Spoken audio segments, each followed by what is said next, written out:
Yeah, Jenna, thanks very much. And thanks to you personally and to the entire Blackstone Library staff for hosting this and for hosting the first one around. It was really a lot of fun. And for those of you who aren't aware from the uh, publicity for this, we decided to go ahead and have a follow-up um, because there were so many questions waiting in the chat room. So Jenna and I and maybe some other people will be moderating information from chat. I think this is still set up as a webinar, which means that we won't be able to like host audio from everybody, which makes sense because we'd have 100 people chiming in at once. So bear with us as we go through the chat. And if you ask a question and you don't see it or you don't hear it asked, uh, go ahead and just repost it, copy and paste it again, just so that we have a chance to catch up. Because last time we had so many participants and so many great questions that there was just no way to catch up. I look forward to seeing some of those same questions again, the ones that we didn't get to answer last time. So that's a little bit of the format here. Joe is going to go through, I think it was mentioned briefly, for those of you who've already seen it. For those of you who are fresh to this, as they taught me in the Navy, he's going to talk fast. You're going to have to listen fast. So enjoy that experience. So as we go along, let me introduce myself a little bit more. I'm the president of the Branford Historical Society. I'm pleased and honored to have that role. And it's especially great when a member of our own society steps forward, as Joe Naylor has been a longtime board member, and he's our House and Grounds chairman. And he'll talk to you a little bit about his interest in this particular topic if you didn't see the publicity already for this. Let's see. As a final note, until Joe tells me what I've forgotten, I want to thank Mike Russo, our program chair, who helps put our has for many years put programs together. I don't think he's online right now, but if he is, then you'll probably hear from him toward the close of the program. But as what I hope is the final note for the introduction, we are a all membership society. Most of our funding comes from membership, more than the Strawberry Festival, more than donations, more than people who buy postcards or publications or anything like that. And the way that we power our activities in the maintenance of the Harrison House, because believe me, we need to buy fuel oil for heat for that sometimes drafty old structure in the winter. We need membership. If you want to add a donation on top, but please, we really need members in order to keep ourselves going. So that's all I have right now. Joe, is there anything I forgot to mention or anything else I should say before I hand it over to you? Not that I can think of. All right. I think I've spoken enough, and I will stop. I'll take my video off. I'm going to mute, and I'm going to go grab some popcorn and some soda pop to enjoy this more. All Okay. yours. Well, thank you, Matt. Thank you for that very nice introduction. The title of my presentation or program is Branford Beginnings, or How Branford Came to Be, and why it's called Branford. So here goes. The story of Branford starts really with the story of the Puritans, because the settlers of Branford were Puritans. And what happened was, back in England in the early 1600s, the King Charles I declared the Puritan church illegal. So you could actually be jailed or persecuted for being a Puritan.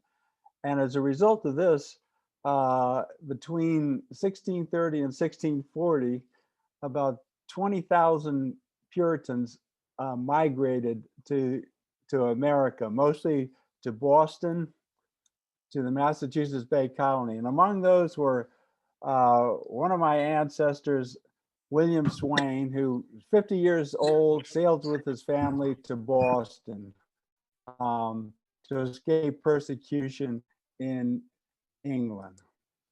Now, Mr. Swain lived in a town called Brentford, close to London. And in his day, Brentford was usually spelled Brainford or Brenford. And that's a clue to what's to come. The Civil War lasted from 1641 to 1666. Charles was beheaded in 1649. The Puritan Cromwell became Lord Protector of England. And this war, believe it or not, played an important role in Branford's history. Like I said, Mr. William Swain and his family first came to the Massachusetts Bay Colony, but not long afterwards migrated down to Connecticut, the Connecticut colony, as you can see by the map that I've shown here. And the Swain family helped found the town of Wethersfield in 1636 in the Connecticut colony. And Mr. Swain became a leader in the town of Wethersfield. As you can see on this map, the Connecticut colony composed most of what is today Connecticut. But there was also the New Haven colony during this time. And the difference mainly was that the Connecticut colony was more liberal and consisted mainly of the Wethersfield, Hartford, and Windsor towns on the Connecticut River, and Hartford being the capital. Now, the New Haven colony was much more strict. They basically believed that only members in good standing of the church there could vote or participate in town government. Now, at the same time, there were the tensions developing between the Indians and the Puritans, because of course the Puritans had moved in and taken over much of the land that had previously been occupied by the Indian tribes in Connecticut. And at the bottom, you can see some of the tribes that played a role in Branford's history.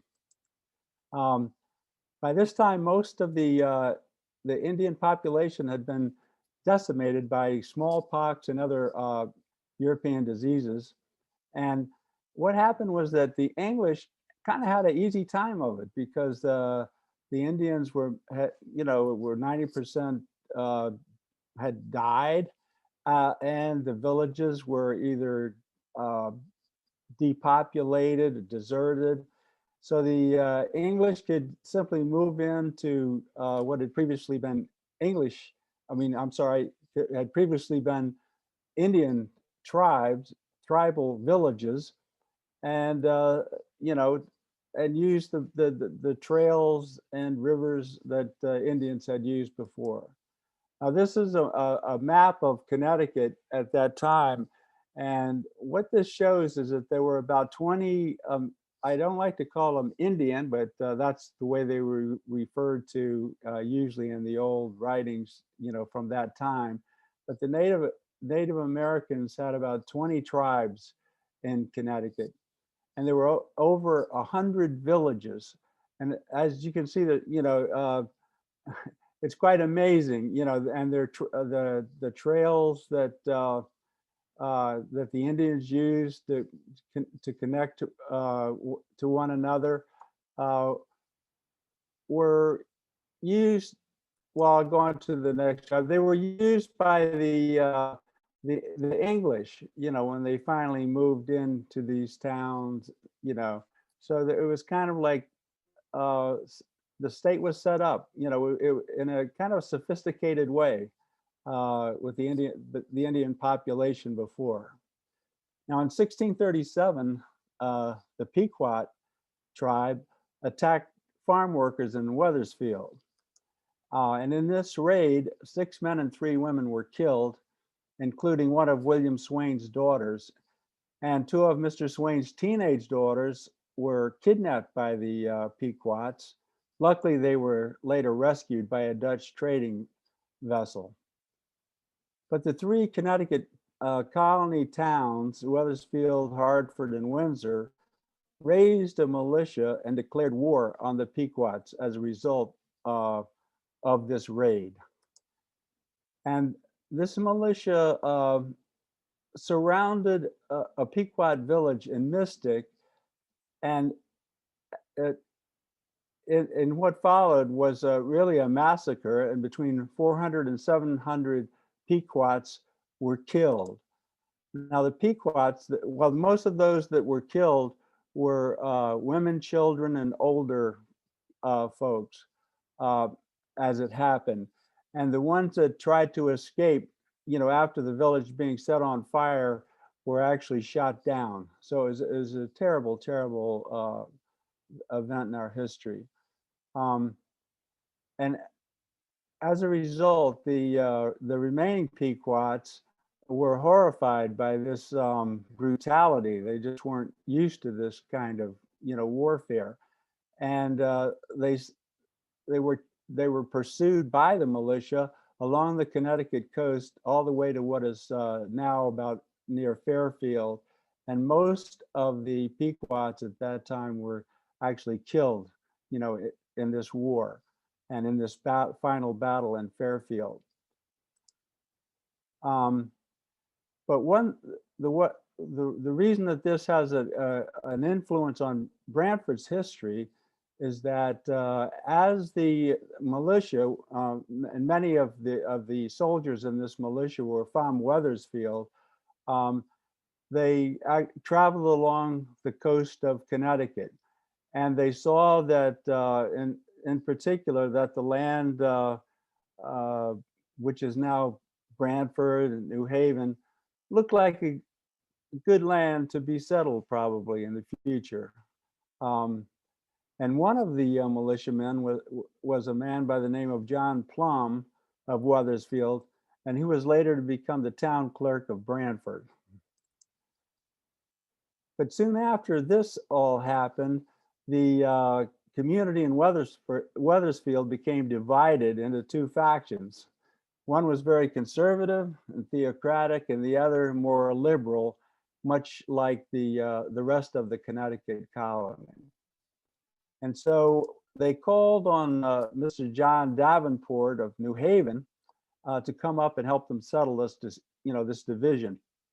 And he recommended that the conservative faction form a new settlement in Totoket, which is now Branford, and which was under the jurisdiction of the conservative New Haven colony. Now, the New Haven colony had purchased Totoket in 1638 from Monowese, who was chief of the Totoket tribe. He bought it for 12, or they bought this land that's now Branford and North Branford and Northford for 12 coats. 12 coats. There were only about 11 braves and their families remaining in the Totoket tribe at this time. The rest had died from smallpox and the other European diseases. Now, in 1643, Mr. Swain traveled to New Haven and purchased Totoket for his Wethersfield group of about 35 families. He paid 12.5 pounds, which was about the cost of a house at that time. Now, the Totokets had agreed to live in the shoreline peninsula to be called Indian Neck. And it was a reservation. It was one of the first reservations in our country. Now, you might want to ask later about Thomas Mulliner and Mulliner's Neck. And that's something that our Mr. Matt, who introduced me earlier, is an expert on. And you can see from this map that Indian Neck here is the peninsula where the Indians agreed to stay as kind of really kind of a reservation, but it was divided up into about 11 farms for the remaining Totoket families at that time. Mulliner's Neck was this little place right here, which is now Branford Point. But you could see that there was quite a bit of water between Indian Neck and what is now central part of Branford. Well, anyway, Mr. Swain at this time leads his group of about 35 families from Wethersfield down to Totoket, as it was known at that time. A few of the men moved the livestock overland using Indian trails Uh, but most of this group came by boat down the Connecticut River, and they would have come around Long Island Sound and up the Branford River, um, as you can see here. Now, the first settlers built simple wooden houses around what is still today's town green. They also built a church almost immediately on what is now the town cemetery, or part of the town cemetery, excuse me. And when they had services on Sunday, which were pretty much all day uh, in those days, uh, two armed men actually stood guard during church services. There was a 12-foot high stockade fence around the church. They didn't have any problems with the Totokets, who were peaceful, and they got along very well with the English, with the Puritans settlers. But there was still a danger of raids from the more warlike Indian tribes at that time. And be, maybe because of the Pequot War, there was still a lot of fear, amongst the Puritan settlers of the Indians, in the area. There was a real possibility that they could be raided, and there was a real danger there. So one of the things they did was to build a 5-mile-long wooden fence, 4 feet 2 inches high, with 5 rails enclosing the entire town. That is, they built a 5-mile-long fence all the way around the town. And this is the only town in New England known to have done something like this. Like I said, it was 4 foot. The directions were very clear and written in the early town records. It was 4 foot 2 inches tall. It had 5 rails, not 4 like this picture shows. But I don't think that could keep out an Indian raid myself. I think that it was probably more to keep the cows in, and perhaps maybe the wolves out, because they did have problems with wolves and bears and other creatures at that time. This is an early map of Branford. The town green is color green. And as you can see, it looks pretty much like it does today. And I just colored the Swain properties, my ancestors' properties, in yellow, just to illustrate that. And I was kind of curious about where these Puritans settlers to Branford came from in England. So I could determine about half of the original 35 settlers, and I printed out a map of England and made these orange dots that, representing the different towns, pretty much all around England, where the original settlers had originally come from. And the red dot here is Brentford, which was, like I said, close to London. Now, Mr. Swain was chosen as one of the commission of 3 people to kind of govern the town and to settle people's disputes. And here are some actual examples taken from the town records of disputes that were settled at that time. There was a conviction of Mary Dodd, a teenage girl, for being a wanton girl, and she was actually whipped by her father in the presence of the judges. There was a 10 p.m. curfew, and if you were caught out after 10 o'clock at night, you could be fined 12 shillings or get a whipping on Whipping Post Hill, which stood where the Baptist Church now stands. Sam Rose was fined 5 shillings for selling strong liquor to the Indians. And whosoever shall take away any man's canoe, be he English or Indian, shall pay a fine of 10 shillings. I can't read that one part of it. And for taking a paddle, 6 pence. Uh, and this was important because the Totokas needed their canoes to cross from Indian Neck over to where the main part of the town was, which was separated by the Branford River, and it was pretty marshy also, in that area. So it was kind of a wide expanse of water to cross. And it was another 50 years before a bridge was built uh, from Branford town proper over to Indian Neck. So it wasn't easy getting back and forth. The Indians helped out quite a bit actually too with hunting, uh, for uh, well, they were paid for for hunting bear and wolves and other dangerous animals were a problem. Now the town name soon changed from Totoka to Branford. Uh, the early documents spelled the name Brainford. If you go back and look at the actual old town records, that were actually handwritten down by John Plum at that time. And John Plum was the uh, town clerk for like 21 years. Uh, and the records are still uh, existing here in Branford, and you can actually go to the library and find the records from this period in the Branford's history. It's extremely interesting. Some of the stories, some of the things that happened back in those days.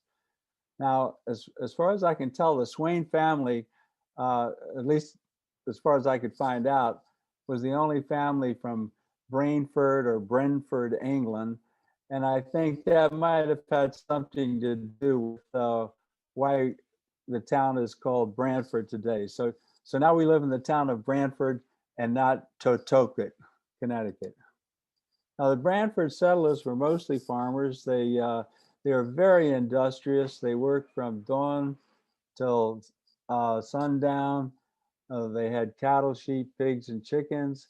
They drank beer and hard cider. They didn't trust the water. The water wasn't safe even in those days.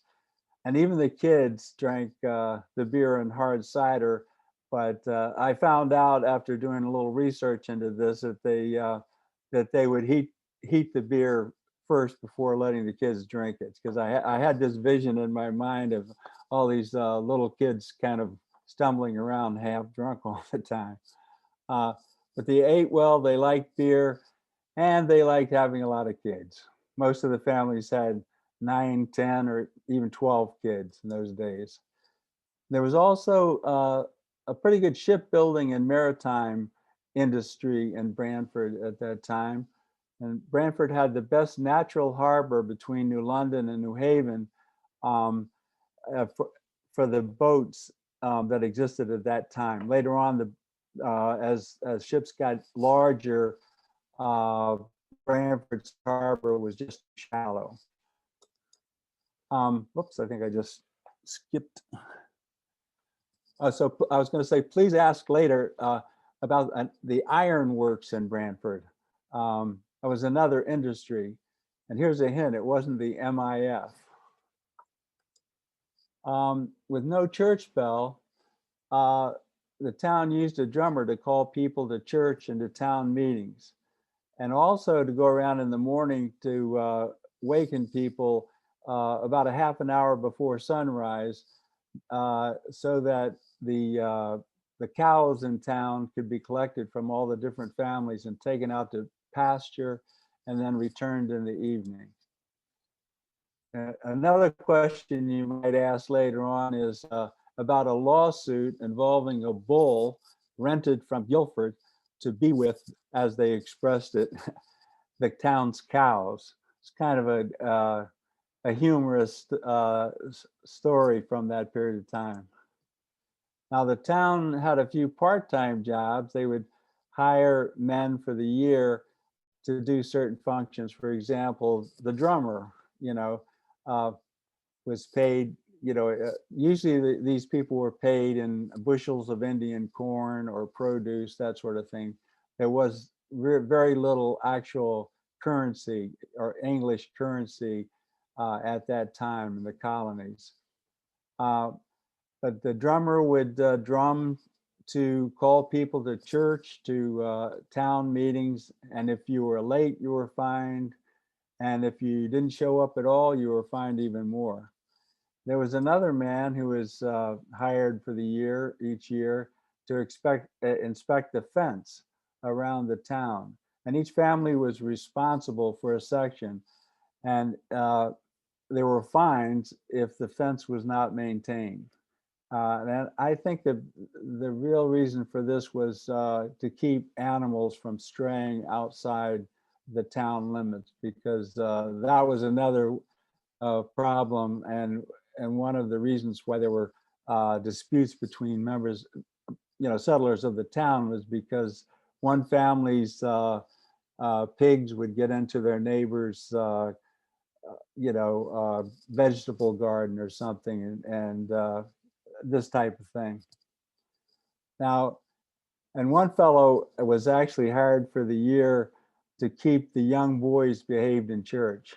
So even though the young kids worked right along with the grown-ups and didn't have a lot of time, for play, I don't think.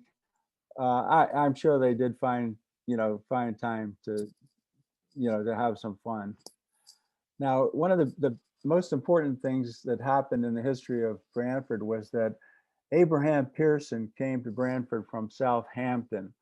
At that time, Southampton was under the authority of the Connecticut colony, and he didn't like that. He was a more strict Puritan, and so he came to Branford to become the minister of the First Society Congregational Puritan Church. The Puritan Church later became known as the Congregational Church, as I'm sure most of you know. But Mr. Abraham Pearson was a powerful influence in the town for 21 years. The church was very powerful. It shared in the town's governance. It alone could buy or lease land from the Totoket tribe on Indian Neck. And over the course of the next several decades, the church actually bought up all the farms that had been owned by the Indian Totoket population. And gradually this Totoket population decreased until probably in the early 1700s, there were very few Totoket Indians left in Branford.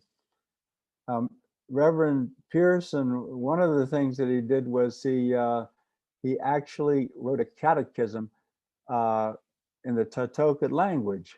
And this was actually the first book that was printed in the Connecticut colony, this book by Reverend Pearson. And he regularly preached to the Indians. He didn't have much luck, though, in converting them, to Christianity. He also presided over the only witch trial in Branford. And he was a strong advocate of theocracy and caused half the people of Branford to leave later in 1667. Now, another interesting question might be for someone to ask is about this trial for witchcraft held in Branford, the only trial for witchcraft held in Branford. Now, before too long, the settlers were building colonial homes similar to the ones being built in Boston, and wood was plentiful. So as you can see here, a typical center stairwell, 4-room, 2 up and 2 down, salt box, in the rear, type of colonial home. And they usually had these homes had usually a large hearth that was used for cooking, for heat, for candle making, for soap making. It was really the center of the home, uh, where families gathered, to do work in the house or just to be together as a family. They did their own spinning in the earliest days. Uh, they spun wool, flax, um, and a colonial wife could actually walk 20 miles a day working the great wheel, which was used for spinning wool, walking back and forth all day long. And small children helped by winding the yarn around the nunny nanny, that clock type device that you saw in the previous slide. This is a loom. Families often had a loom in their homes for making linen, for clothes, for bed clothing, etc. And it might take 2 months of labor to produce one linen shirt from the flax plants that grew in Branford, and then were also planted as a crop by practically every family. They spun the flax into linen. These linen clothing were very, very durable, were often passed down from generation to generation. And typically in this earliest time, a family would have, family members would have 2 sets of clothing, one for work and one for Sunday service. Now, another interesting question you might want to ask later would be about the occurrence of slavery in Branford. Now, in 1661, after Cromwell's death, Cromwell was a Puritan, Charles II returned from France to restore the English monarchy. And this was to have a great impact on Branford, believe it or not. Because when King Charles II decreed that the New Haven colony, including Branford, would now come under the authority of the Connecticut colony, Reverend Pearson, who was a very strict Puritan, believed that the church should have the last word in the governance, did not like this. And he along with Samuel Swain, who was very close actually to this Reverend Pearson, decided that they could not live as part of the Connecticut colony, the more liberal Connecticut colony. So they persuaded half the people of Branford to leave Branford, set sail, and they sailed down the Long Island Sound to New Jersey, where they founded Newark. Believe it or not, settlers from Branford founded Newark, New Jersey. Now, Samuel's brother Daniel and his 2 sisters remained in Branford. But Branford quickly recovered from losing half its population, because at this time we're getting into the 2nd and 3rd generation, and families, like I said before, were large. So people were looking for homes and farms, and so the Branford fairly quickly, once again recovered its population. Many of the people came from Wethersfield, actually, down to Branford. They probably had friends or relatives that going back to the original settlement of Branford. Another interesting thing that happened in Branford's history was that in 1700, a group of 10 ministers met at Reverend Samuel Russell's house in Branford to found a college. And this college eventually became Yale University. Now, Abraham Pearson's son, also named Abraham, who happened to grow up in Branford, was the first president of Yale University. Now, today, the Branford Historical Society maintains the Harrison House as a museum and provides tours and school programs.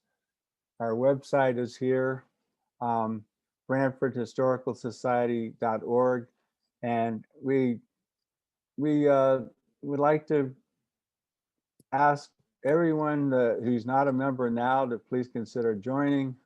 As Matt said earlier, it's been a tough year for the society as well as for everyone else, and so we are really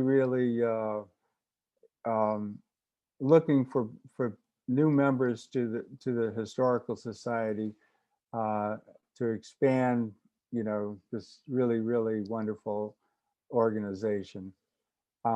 And so that was a quick run through of my presentation from about a month ago. So I'll now turn this meeting back over to Jenna for questions. Hope be lots of questions that you might have. Yeah, if anybody has a question, you could just type it in the chat box, and we will. I'll read it out, and we can get some very informed answers. So, Joe, is there anything? I know you dropped some hints on some questions you might be interested in answering. Is there anything you particularly want to talk about? Well, yeah, sure. One of the questions that I suggested was there any history of slavery in Branford? And looking into this, there's no history of when the first slaves were introduced into Branford, but there, in doing research, I found that at least in 1771, there was one family, the Rosewell family, that had 5 enslaved people, and it was listed as part of their estate. That's why it was contained in the historical record. And the way it was expressed was that along with all the other possessions that this family had in the estate, because someone had died and the estate was going to be passed on, the family had 5 enslaved persons, and it said that these would be passed down on to the next generation, including any additional children. There was a man and wife with 3 children. And in 1740, there were, according to the census of that time, at that time, there were 130 enslaved people in Branford. The population of Branford at that time was 1,600. So there were almost 10% of the population were enslaved people, which is, I found kind of surprising when I first learned this. Yeah, Joe, that seems like a high number. We do have a question by chat. Oh, we've got a few of them. First off, from Tabs Laptop 10 to everyone, please tell us about the witchcraft trial. Okay. What happened there was this story was actually written by or recorded by Cotton Mather, who is a historian in New England at that time, a prominent historian, you could say. And what happened was there was a teenage boy in Holland uh, and his father and the family were unable to, I guess, control him. He was kind of out of control, a real problem. So he was sent over to Branford, either Branford or New Haven, to see if he could be straightened out. And it seemed that he was subject to seizures, and I guess was just a problem. And so it seemed to me that unfortunately he probably was suffered from epilepsy, but he was actually brought to trial by Abraham Pearson, presided over the trial in Branford, and he eventually confessed, to all the charges against him, and was convicted of being a witch. And as Cotton Mather described it, the devil actually picked him up and cast him into a hog pen, at which point the hogs all ran off screaming to escape from this poor boy. And he climbed over the fence and ran into the, as it was described, the dark Totoket woods. And unfortunately, there was no record of what happened after that, to this boy. But he was actually convicted of being a witch. All right, Joe, thank you for that. That's interesting. For those who know the story, there's a biblical story about being possessed and the pigs and things like that. But people, this happened in about 1653. It's pretty early. It was after the witch trials up in New England. And the other thing, that there were witch trials in Hartford, in Connecticut, and several, mostly women, were actually hung in Hartford. And one interesting story I read was that a wife was accused of being a witch and was convicted, and her husband was executed also. I guess because they must have felt that he must have somehow been responsible for his wife's, but the both of them were executed. So there were some pretty gruesome stories. Yeah, that's interesting. Oh, I'm sorry, Joe. I thought you were done. Yeah, go ahead. No, go ahead. I think Walt Woodward, state historian, has at least one podcast on his Grading the Nutmeg program about witchcraft trials in Hartford. If it's not there, I know it's somewhere else. That question also came from Britt. Another question from Bill Fryer is, are there streets or places that still bear the names of founding families? And there are too many to name, but Jane Booley, town historian, has written a book. I think it's called The Streets of Branford. Is that the correct title, Jane? Correct. Yeah, so that's available for sale. You can look that up. It might even be available through the Historical Society website. I didn't want to stare at my screen while looking that up, but I think it's available there. At the library also. Okay, good. Yes. We have it to check out and to purchase, I believe. That is nodding for that. Someone who's participating named Tim said, the small building on the south end of the Green on South Main Street, what is its history? I think Tim's referring to the Academy on the Green. That's got a long history. Again, too long to go into here, but it's been moved, I think, twice. I think so too. Yeah, I'll jump in, Matt, I'll jump in. It was built privately by Reverend Timothy Gillette, who was the minister of the congregation, longtime minister of the Congregational Church, but the building was not associated with the church. He did this privately to have a private school or academy, and families paid a share or paid into letting their children go there. So it originally stood where the town hall is today. Then when the town hall was built in 1854 or so, it was moved to the back of the Congregational Church, and then later got moved when the Congregational Church built an addition to the location it is today in 1972. Right. I recall seeing a print of that showing, I think it's tractors and oxen pulling it, but I'm not sure. And subsequently to Reverend Gillette owning it and it being a school, it was purchased by Widow Sun Lodge, which is the Masonic group in Branford, and they owned it for over 100 years and then turned it over to the town when it was moved in 1972.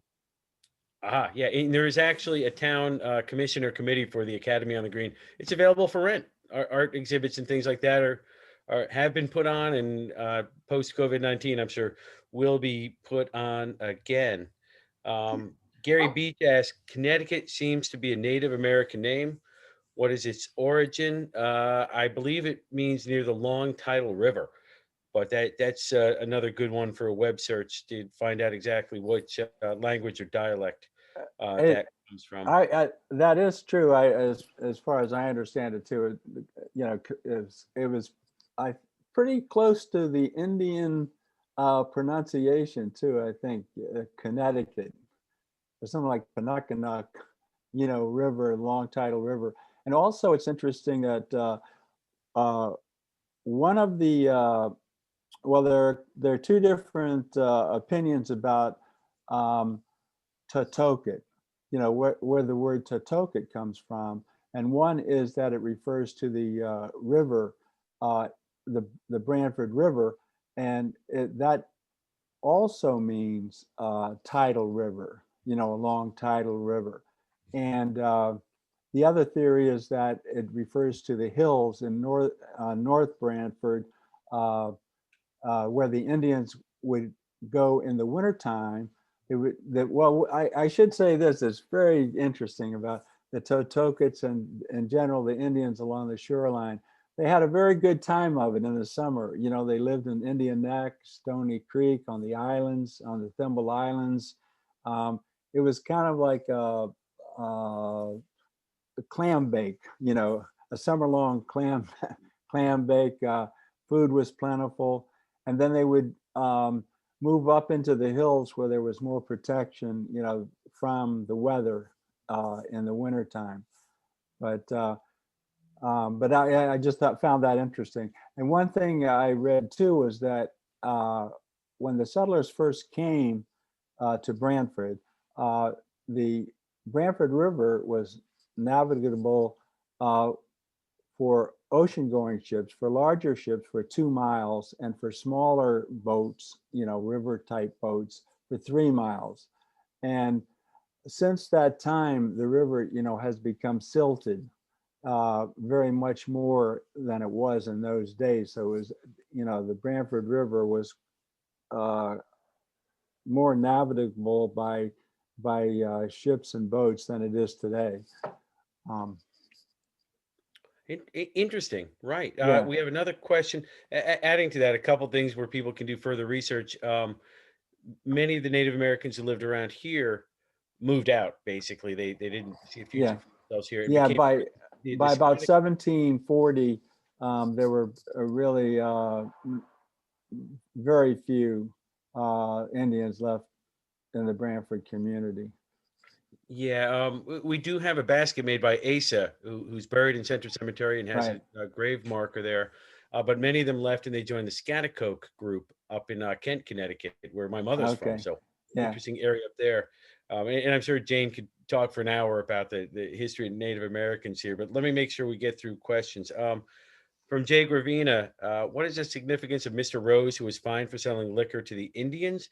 Is this the same Rose family we know from the new winery? Yeah, I actually met with one member of the Rose family yesterday, and we were talking about his winery and original land holdings. So I'm positive that all the Roses who came here at the beginning were related to each other, and that I know that they are direct descendants of people who own the land in North Branford. North Branford, of course, having been part of Branford for many years until it I guess you'd say gained independence because it was too far to travel to church on the Sabbath. Exactly.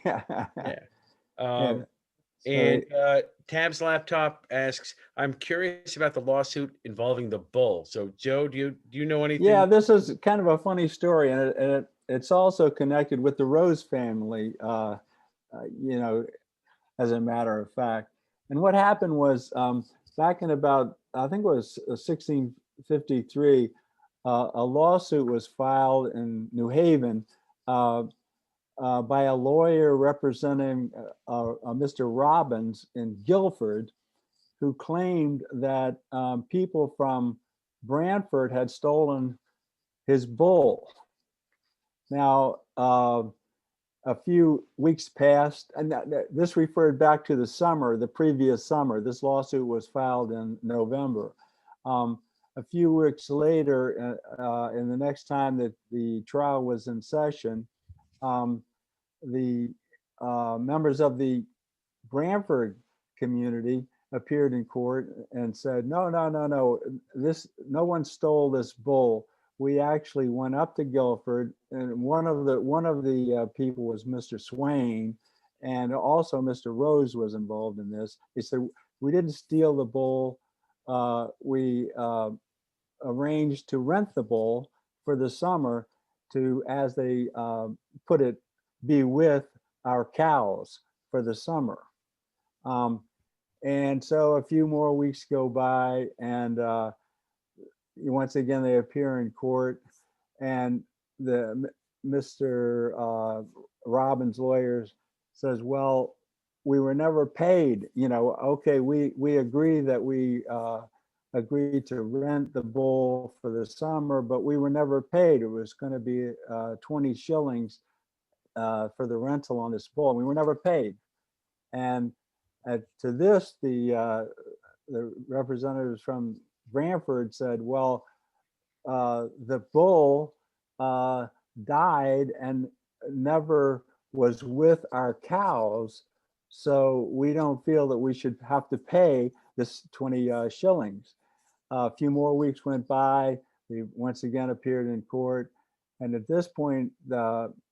Robbins' lawyer said, well,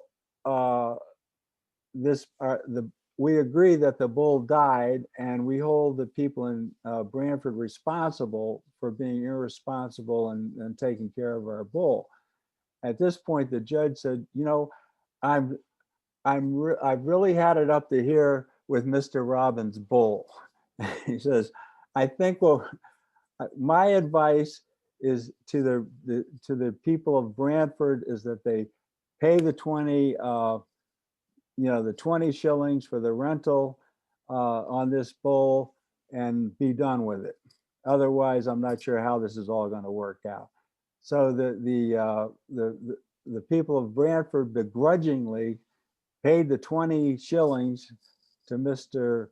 Robbins, even though the bull had not performed as it was hired to do. What had happened was that the bull, while in Branford, had stumbled into a mud hole and actually died. And so as it turned out, like I said, the Branford people begrudgingly paid the 20 shillings. Poor Mr. Robbins was out, his bull, and that was the end of the story.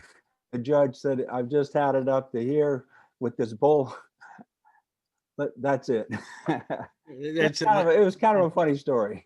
That is funny. We obviously have been and still are a litigious society. Yeah. That our English forebears. Oh yeah, these things. Some of these stories of that time were just amazing.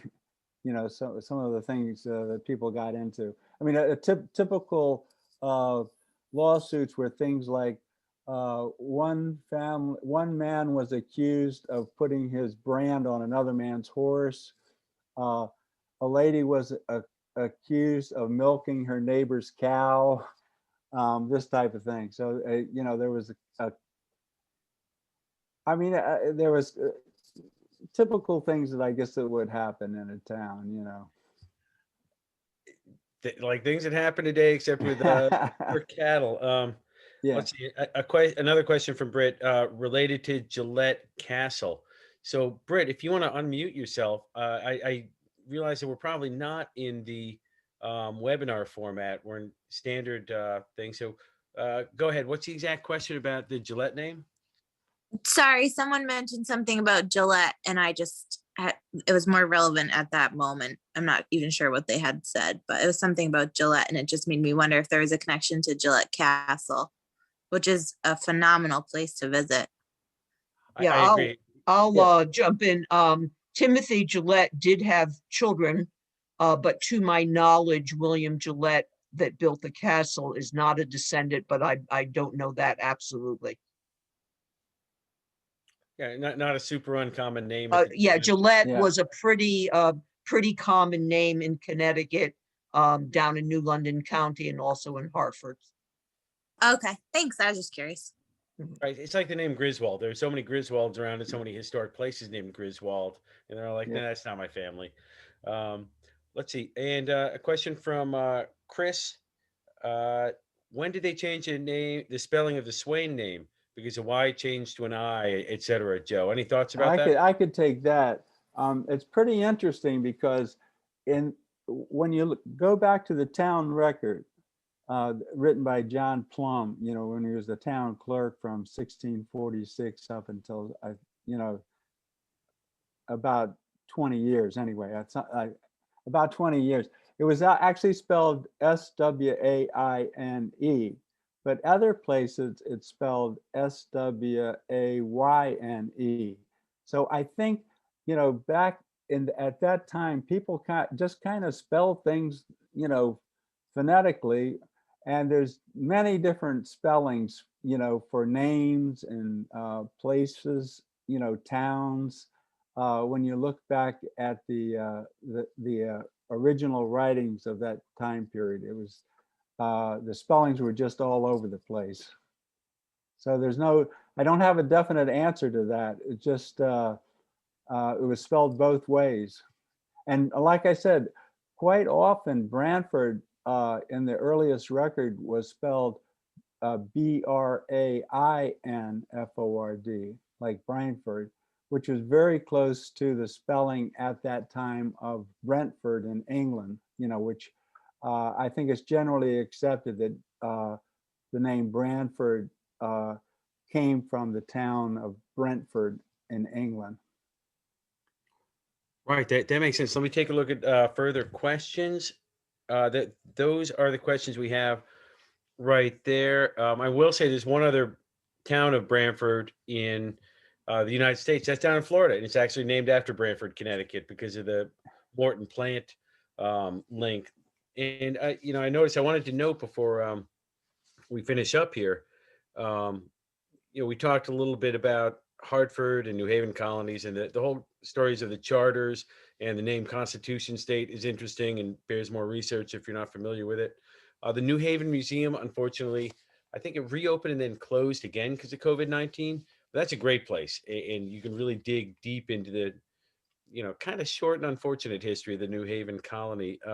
Thomas Mulliner came up. Apparently, Thomas Matt, Mulliner. you should talk about that, right? Right. So everybody here has access to the internet. You can do a web search on the phrase Mulliner's Neck, and you'll turn out that the original family name is Molyneux, which is French. It might even be a French Huguenot name. And it talks all about the history of Mulliner's Neck, the part of town where I live, now called Branford Point. I noticed that we have at least two local authors. We've got Bob Barnett, who has written about history and culture in the area and gave a great presentation. I think it was our last presentation before we stopped in-person presentations because of COVID-19. And of course, Jane Booley, who has a number of publications available through the Historical Society and otherwise.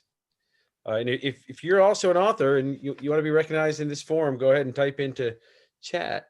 We talked about the witchcraft trial.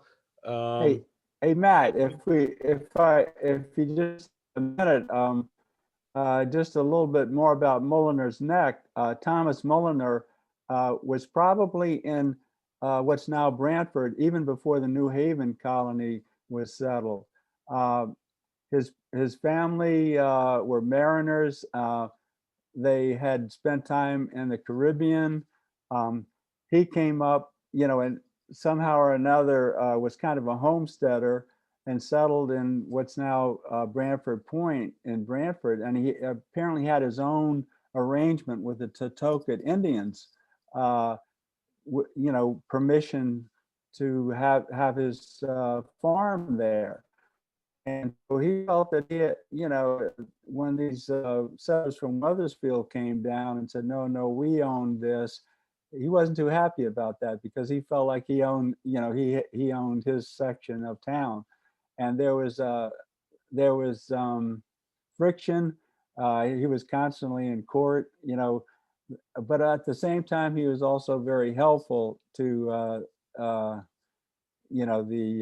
settlers from Wethersfield. And at one point, and I think it was in 1648, he was quite a carpenter, and he built a sign saying the King's Highway, which was the name that was given at that time to Main Street in Branford. And so he actually posted a sign that he had constructed, I think in around 1648. But that's a pretty interesting story. Yeah. The other thing, I'm sorry. Just a second, Joe, before we move on from Thomas Yeah. Mulliner, I just put a link into the chat from the Molyneux family website. They're all around the world. It's not an uncommon name. Yeah. People can click through that and move that off to the side of the screen. But go ahead, Joe. No, I was just going to say the other thing that I didn't mention was that there was an ironworks in Branford, in around I think it was in 1650s, 60s,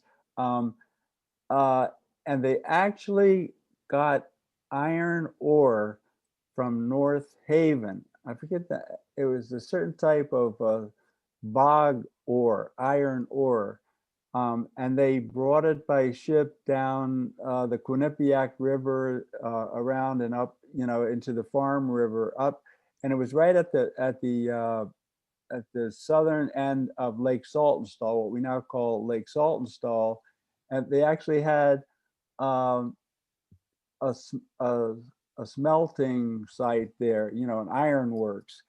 That was fairly important, in those early decades of Branford. So right. Instead of having to import that, and Bully may know more about that, but I've heard the history with the Saltonstall and So there were a lot of things going on. There were a lot of things going on in those days. Oh, and I get a note from Jenna. I just sent the link to her instead of to everybody about Thomas Mulliner. So let me go ahead and resend that. Jenna, thanks very much. And I'll repost that link. There you go. You can cut and paste that into a dialog box or Word or something, or you can click right through the link and open it in another tab. Okay, so let's see. Any other questions? Let's see. Oh, are those ruins at the end of Beacon Hill Trail for the ironworks? That's from Bill Fryer. No, I think that. I'm sorry. Does Bill Fryer? Do you mean? You can unmute yourself. At the north end of Beacon Hill Trail, or down toward the south end near the trolley trail? At the south end, you come to a point that kind of is between the Farm River and the marsh to the east. And there's these old stone ruins, and you can see spots where there was wooden beams, but there's no wood left. So they have to be pretty old. Sounds like I've got to take a walk. Oh yeah, that's my favorite trail. Matt, I'll answer that. Jane Booley speaking. Those are the remnants of the crushing buildings. There were two of them, I believe, when Beacon Hill was a trap rock quarry. This would be late 1800s. It was fairly short-lived, 1895 to about 1905.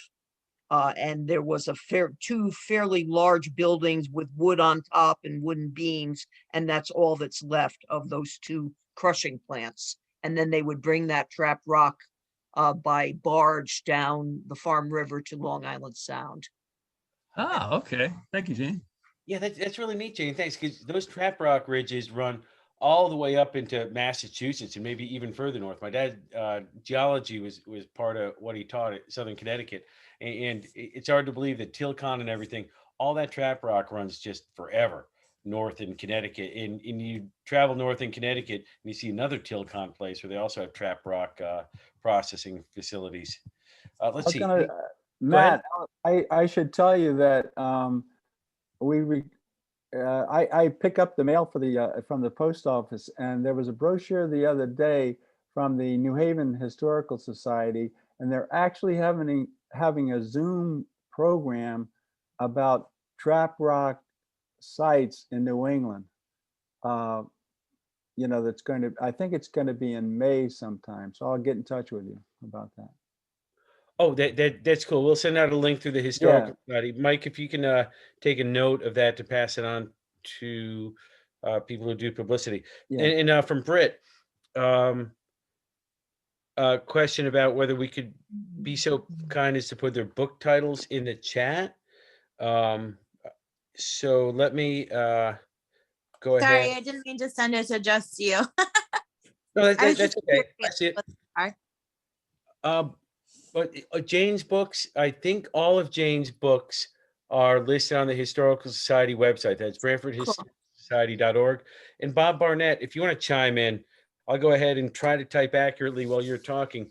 What books do you want to direct to people's attention?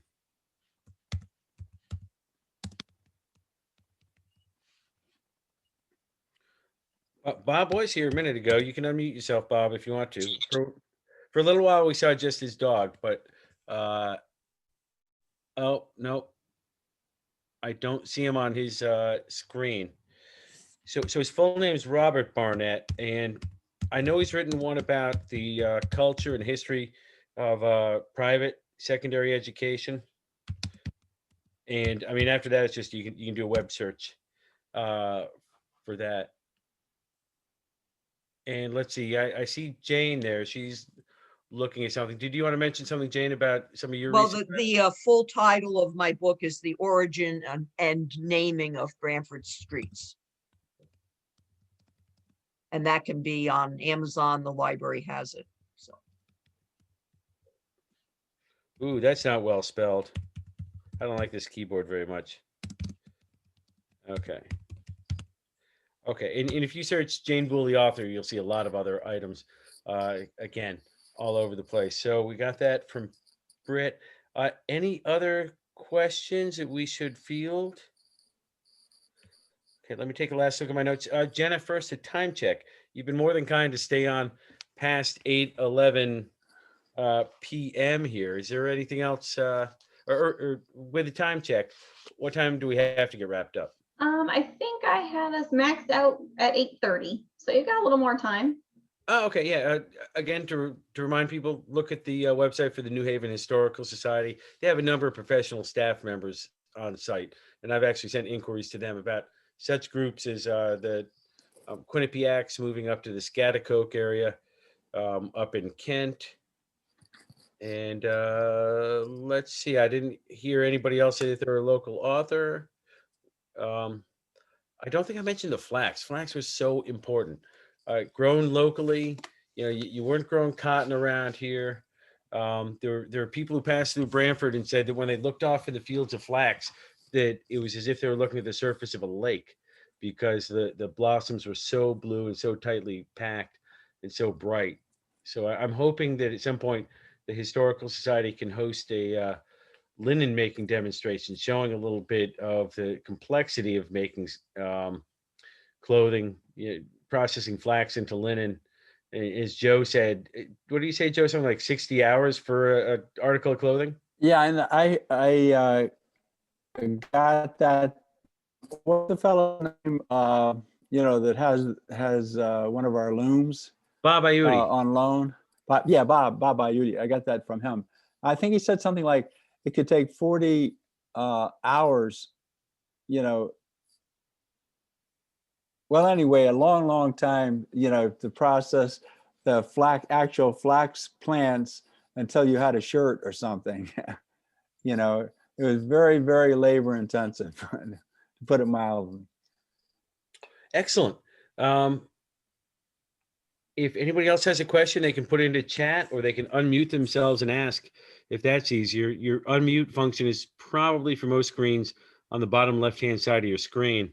Yeah. We Matt, have a- I'm just gonna jump in. I'm gonna put a link to the library's new digital archive in the chat, just in case Excellent. anybody wants to check that out.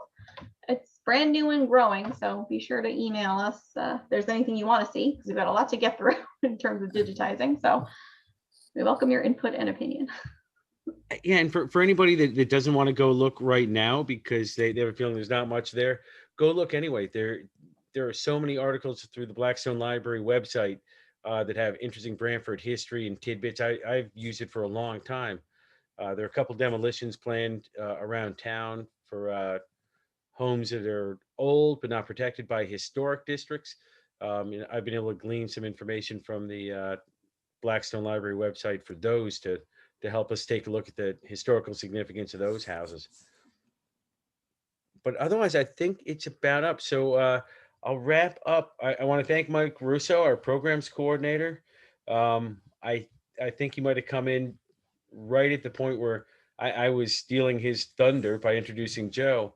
But Mike, thanks as always for a great job setting up this program and the previous one from Joe, and for the other programs we have coming up.